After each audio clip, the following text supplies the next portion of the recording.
사건 번호 2025 고합 129. 당장 오는 14일부터 윤 전 대통령은 내란 우두머리 피고인으로 형사재판 법정에 서게 됩니다.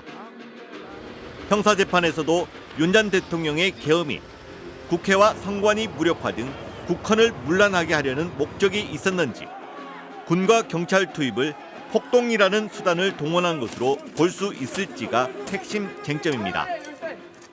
검찰 입장에서는 이번 윤 전 대통령의 헌법재판소 탄핵 결정문을 아마 형사재판에 참고자료 내지 서증으로 제출할 가능성이 있습니다. 왜냐하면 형사재판과 탄핵 사건의 사유가 동일하기 때문에 그 사실관계 확정과 관련해서는 중요한 증거가 될 수 있기 때문입니다. 더구나 이제 불소추 특권도 사라졌습니다.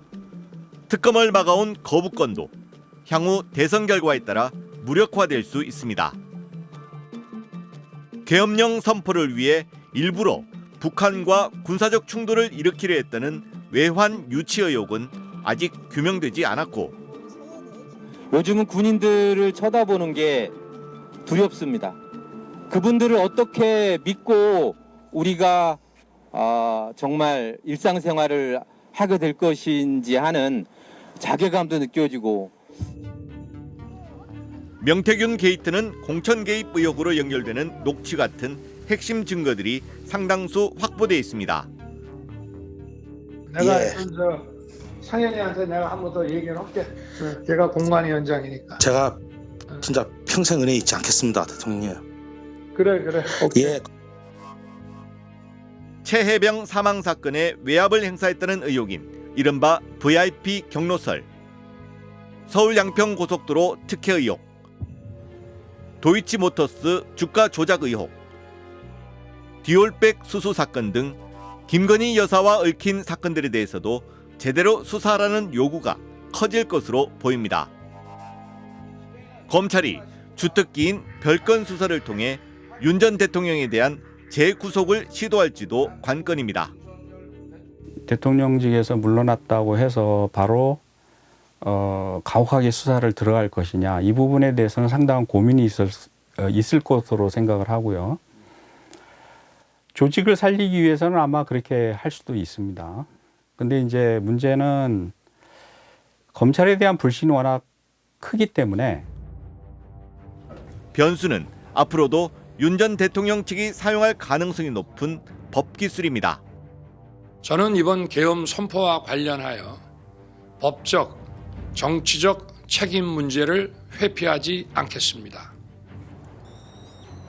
책임을 회피하지 않겠다던 말과 달리 윤 전 대통령 측은 검찰과 공수처의 계속된 출석 요구에 단 한 차례도 응하지 않았습니다. 수사권을 문제 삼았고 법원이 발부한 체포영장은 관할권을 트집 잡았습니다.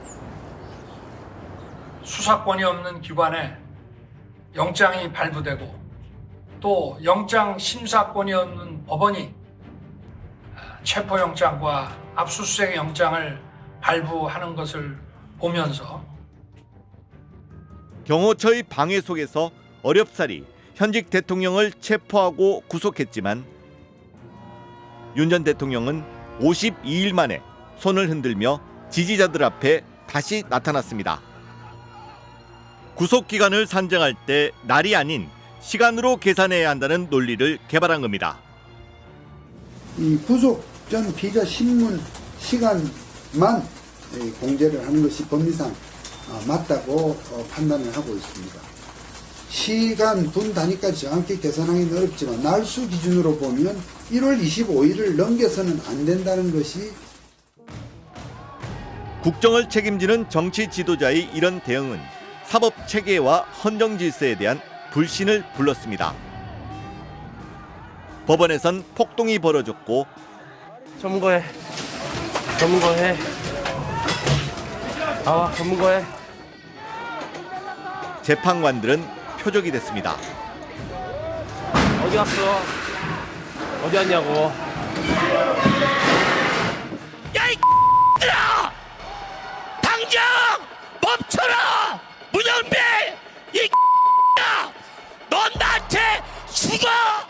대통령이 관저에서 했던 말들 그리고 실질적으로 말뿐만이 아니라 행동으로 이렇게 물리력을 통해서 법치주의를 무시를 했고 그 군중 안에 들어있는 사람은 그 말을 그냥 아무런 비판적인 생각 없이 다 믿게 되는 거죠.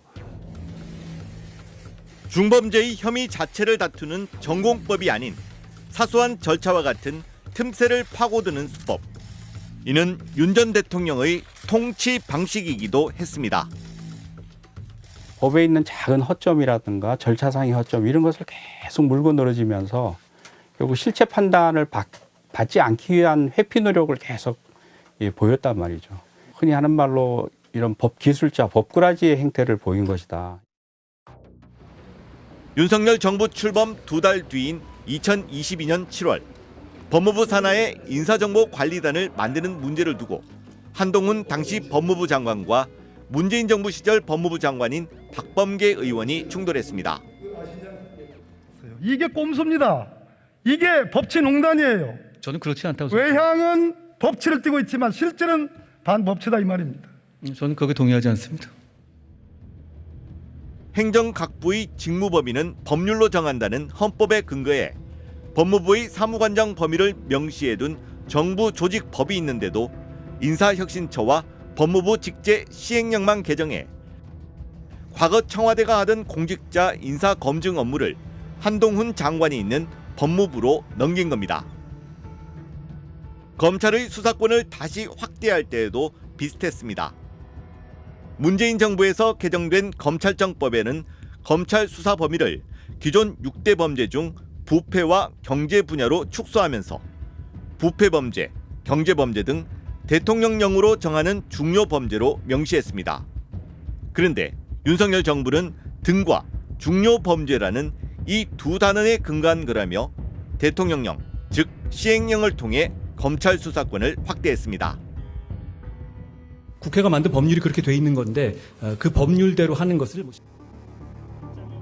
행안부 산하 경찰국 설치, KBS 수신료 분리징수, 대기업 경영권 세습에 대한 견제장치 완화, 다주택자 세금 인하 모두 시행령을 개정해 진행됐습니다.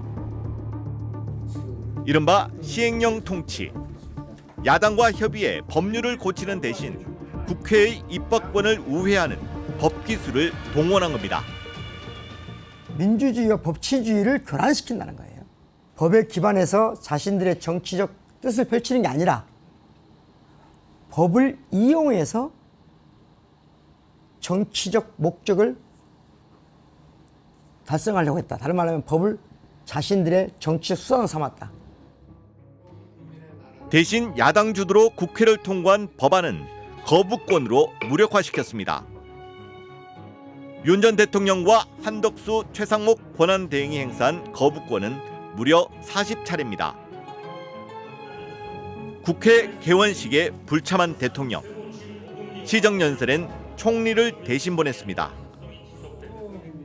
제1야당 대표와의 공식 만남은 총선에서 참패하고 나서야 취임 720일 만에 이루어졌습니다.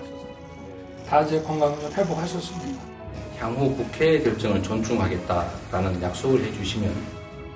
정치는 법과 다릅니다. 정치는 기본적으로 타인을 존중하고 거기서 어떤 타협점을 찾아가는 과정이지 나의 법, 나의 원칙을 강요하는 그런 과정은 아니거든요. 스웨덴 민주주의 다양성 연구소는 지난 2년의 한국을 독재화가 진행 중인 나라로 평가했습니다. 영국 이코노미스트지 산하 연구소가 발표한 민주주의 지수에서는 결함 있는 민주주의 국가로 강등됐습니다. 윤 전 대통령이 주장한 경고성 개헌과 법치의 성적표였습니다. 그러니까 법을 이용한 통치체계인 거죠. 법에 의한 통치체계가 아니고. 그리고 법으로도 안 되니까 뭘로? 군사력을 통해서. 지금 당장 제일 중요한 것은 윤석열 정부가 윤석열 내란이 파괴한 국가를 재건하는 거겠죠. 마지막으로 중요한 것은 제2의 윤석열이 나오지 않도록 법치주의를 다시 견고하게 재구성하는 거겠죠.